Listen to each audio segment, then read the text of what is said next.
Let's go. I think we're good. Okay, let's get this one going. This story begins in the heart of the dense and foggy Appalachian forest. The sun is setting over the tree line, casting long, ominous shadows through the thick fog. The year is 2023. We follow a small group of four urban explorers as they hike through the woods with their flashlights.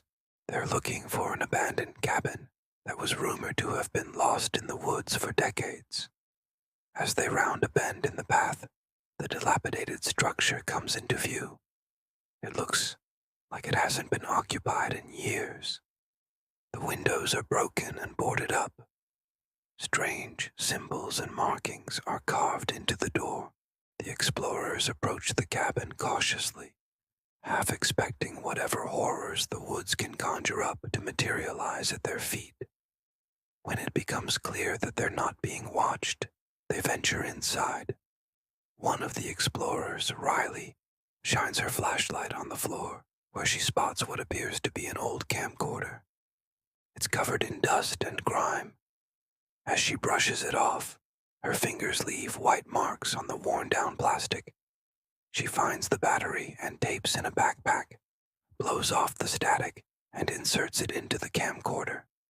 The footage is from 2007. We see a family of four. The dad, Mark, is roasting marshmallows over a small fire, while his wife, Mary, and their two kids, Emma and Lucas, are laughing and playing nearby. It's a beautiful summer night. The kids start telling ghost stories, but it quickly becomes clear that they're getting a little too scared. So Mary and Mark decide to call it a night and head back to the cabin. As they walk, strange shadows seem to follow them through the trees. They look back, but there's nothing there. The camera shakes as if whoever's holding it is running. We hear screams and the sound of heavy breathing. Then the image cuts to static. On screen, it says, "No signal." The explorers watch the tape in horror as the cabin suddenly becomes a lot less inviting. They can feel the fear radiating from the screen, as if it is reaching out to them across the years. What could have caused such terror to grip the family? And why does it seem to be reaching out to them now? The tape ends abruptly. Outside, the wind picks up and the trees begin to sway violently. One of the explorers, Kevin, suggests that they should probably leave. No one says anything. They can't help but stare at the screen. Suddenly, they hear a noise in the woods. They all turn to look out the window, but it's too dark to make anything out. Could the presence that haunted the family still be out there? Are they being watched? The explorers huddle together, trying to calm their nerves, but the longer they stay in the cabin, the more uneasy they feel. Just then, another noise, something large crashing through the underbrush.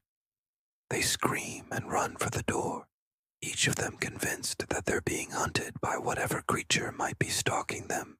They don't stop running until they're far away from the cabin, their flashlights casting dancing shadows on the forest floor behind them. The explorers finally reach their car and pile inside, shaken but relieved to be away from the cabin. However, as they drive off, a dark, tall, humanoid figure emerges from the trees. Its face is obscured by the darkness, but its eyes seem to glow an eerie red in the moonlight. The figure takes a step forward and raises its arms as if reaching for the explorers, but they're too far away to notice. The figure watches them go, its face twisted into a malevolent grin. The last thing they see before the darkness consumes them is the cabin, still and silent in the night.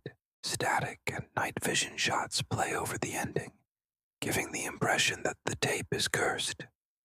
The explorers will never be the same after finding the tape and releasing the evil it contained.